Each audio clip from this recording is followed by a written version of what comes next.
महर्षि वाल्मीकि हिमालय की यात्रा पर निकले। चलते चलते वे उस स्थान पर पहुंचे जहां हनुमान जी ने अपनी रामायण उकेरी थी। उन्होंने दूर से कुछ चट्टानें देखीं जिन पर अजूबे जैसे चिन्ह बने थे। पास जाकर देखा वह चिन्ह नहीं, दिव्य अक्षर थे।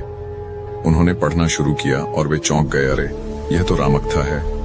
और कैसी भाषा, कैसा भाव, कैसी अद्भुत गहराई। एक शिला से दूसरी शिला, फिर तीसरी वे पढ़ते गए। उनके हृदय में आश्चर्य बढ़ता गया। वे सोचने लगे, यह किसने लिखा होगा? यह साधारण कवि नहीं हो सकता। यह तो वही लिख सकता है जो स्वयं राम के साथ रहा हो। पर जैसे जैसे वे पढ़ते गए, उनके भीतर चिंता बढ़ती गई।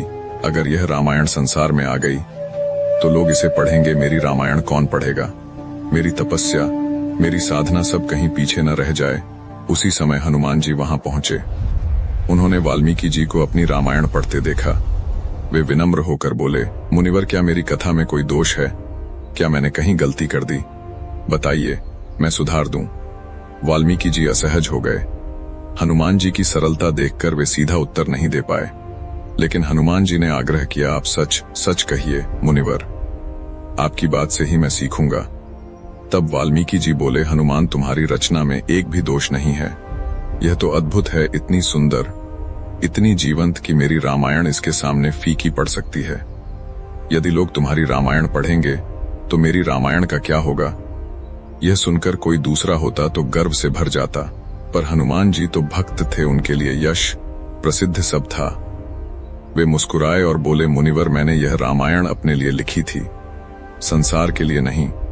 यदि इससे आपके मन में जरा सा भी दुख उठ रहा है तो इसका यहाँ होना ही व्यर्थ है। वाल्मीकि चौंक गए। नहीं नहीं, ऐसा मत करो। लेकिन हनुमान बोले, आप मेरे से बड़े हैं। यदि मेरी रचना आपके कार्य में बाधा बने तो इसका कोई मूल्य नहीं है।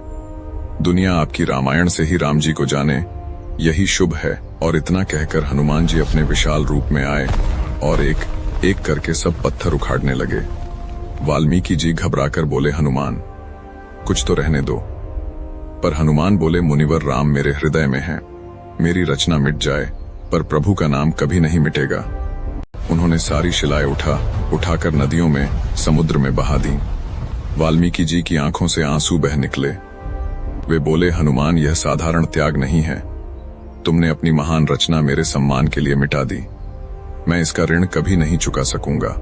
कहते हैं, उसी क्षण वाल्मीकि जी ने मन में संकल्प लिया, आज हनुमान ने मेरे लिए अपनी रामायण मिटा दी है। एक दिन आएगा जब मैं उनके नाम को इतनी महिमा दूंगा कि प्रत्येक घर में राम के साथ